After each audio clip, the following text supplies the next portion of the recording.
علیکم. منم محمد اسماعیل دی، زه د دې علاقې باشنده او دا کوم روډ دی میشتي ملا ټو خطانګو دې باندې ټوټل دا یو بونډري منځ دی، شیخان میشتي او منځ کې دی. شیخان میشتي دواړه دې علاقې باندې چلن دی دې روډ باندې. او دې نه علاوه ونیسه دې میشتي ملي نه ونیسه تختاک پورې، تختاک نه بیا تقریبا درن پورې دا وتلی انګو ته. نو دا ډېر زیاته آبادي دې علاقې دې روډ باندې.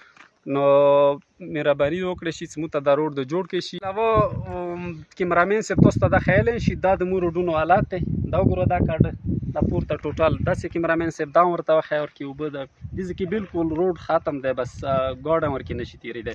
نو ډېر عاجزانه اپیل کوو سپیشلي خپل ایم پي ای او امنیت ته زموږ باندې لږ رحم وکړو. او دې خلکو د لاسه تاسو ووټ ګټلی او تاسو لاړو یې پارلمان کې ناست یو غټې غټې تنخوانې خلو.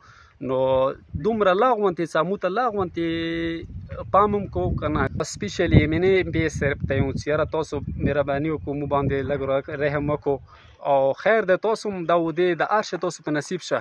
موږ دې کې هېڅ اعتراض نشته، خو موږ ته هم لږ پام کوو چې موږ دا دومره شي چې د لږ روډونه د تلو والا تګ والا قابل وي. ما محمد عارف الله نامه دی، شیخانو قوم سره تعلق ساتم. د میډیا والا راغلو چې یاره ته د روډ باره کې لږې خبرې وکړه. نو دا روډ داسې روډ دی چې دا د ګاډي یېدو قابل نه دی که نه.